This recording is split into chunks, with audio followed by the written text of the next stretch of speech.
कभी शरद पवार ने सोनिया गांधी को पीएम बनने से रोका था, अब सीएम बनने के लिए भतीजा पार्टी पर चाहता है कब्जा।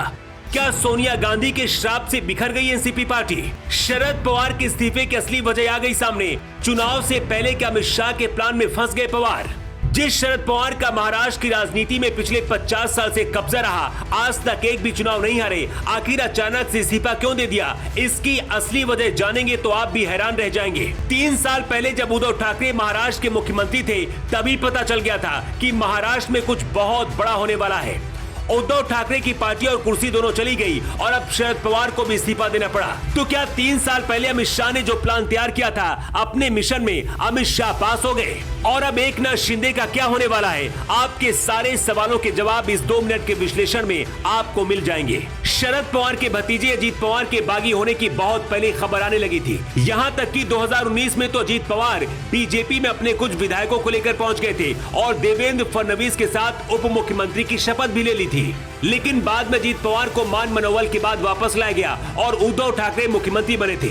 मतलब अमित शाह और अजीत पवार के बीच पिछले 3 साल से बातचीत चल रही है। सवाल ये है कि आखिर शरद पवार ने जानबूझकर इस्तीफा दिया या फिर मजबूर होकर?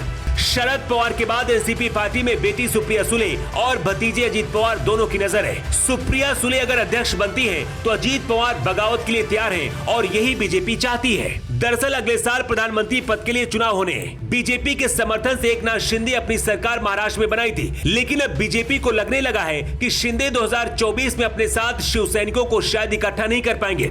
अमित शाह के ऑपरेशन का हिस्सा था उद्धव ठाकरे को सड़क पर लाना। पार्टी और निशान छीनने के बाद उद्धव ठाकरे की हालत फिलहाल कुछ ऐसी हो चुकी है। अब अमित शाह का अगला निशाना शरद पवार है, जिसकी वजह से 2019 में बीजेपी की सरकार महाराष्ट्र में नहीं बन पाई थी। सूत्र बताते हैं कि अगर पवार ने बेटी सुप्रिया सुले को पार्टी की कमान सौंपी तो अजीत पवार बीजेपी में आधे से ज्यादा विधायक लेकर चले जाएंगे और इसके बाद बीजेपी अजीत पवार को मुख्यमंत्री भी बना सकती है। पिछले हफ्ते ही महाराष्ट्र के अंदर अजीत पवार के भावी मुख्यमंत्री होने के पोस्टर लगाए गए थे। ये सब कुछ अजीत पवार और बीजेपी के प्लान का हिस्सा बताया जा रहा है। लेकिन एकनाथ शिंदे के लिए ये बहुत बुरी खबर है, क्योंकि अगर बीजेपी अपना समर्थन खींचती है तो शिंदे ना तो घर के रहेंगे और ना ही घाट के बचेंगे। अब चलिए आपको बताते हैं वो कहानी जब सोनिया और शरद पवार के बीच टकरार हुई थी। 1999 में जब अटल बिहारी वाजपेयी लोकसभा में विश्वास मत हार गए थे, उसके बाद माना जा रहा था कि सोनिया गांधी अब देश की प्रधानमंत्री बन जाएंगी। लेकिन इधर अंदर ही अंदर शरद पवार भी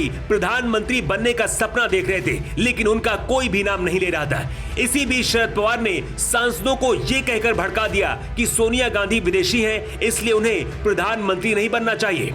ये बात बाद में शरद पवार ने लोकसभा में भी कही थी, जिसका समर्थन मुलायम सिंह यादव ने भी किया था। इसके बाद सोनिया गांधी पीछे हट गई थी। इस घटना के बाद ही शरद पवार कांग्रेस पार्टी से अलग होकर अपनी अलग पार्टी एनसीपी का गठन किया था। अब इसी एनसीपी को लेकर महाराष्ट्र में बवाल मचा हुआ है। शरद पवार के इस्तीफे के बाद सोनिया गांधी आज जरूर खुश होंगी। वैसे आपको क्या लगता है, एनसीपी का अगला अध्यक्ष कौन हो सकता है? सुप्रिया सुले, अजीत पवार या फिर कोई और? अपनी राय आप कमेंट बॉक्स पर लिखकर जरूर बताएं। योग के लिए ब्यूरो रिपोर्ट।